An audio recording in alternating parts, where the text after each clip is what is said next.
आता आमचे महेश दादा जरा वैतागले होते, कारण निवडणुका आल्या की अनेकांना कंठ फुटतो, अनेक लोक काही काही बोलत असतात.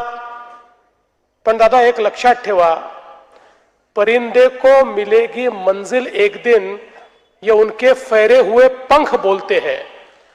परिंदे को मिलेगी मंजिल एक दिन, ये उनके फैले हुए पंख बोलते हैं.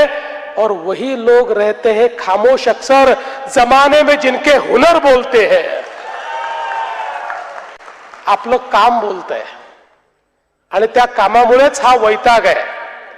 त्या कामामुळेच या ठिकाणी हा त्राग आहे, हा रागराग आहे.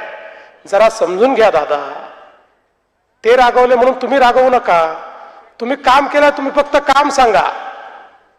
समोरच्या लोकांना सांगायला काम नाही. त्यांना अनेक प्रश्न विचारले जातात, त्या प्रश्नाची द्यायला उत्तरं नाहीत. त्यामुळे विकासावरनं या निवडणुकीची चर्चा ही कुठल्या तरी वादावादीत झाली पाहिजे, सवाल जवाब झाला पाहिजे, अशा पद्धतीचा त्यांचा प्रयत्न आहे.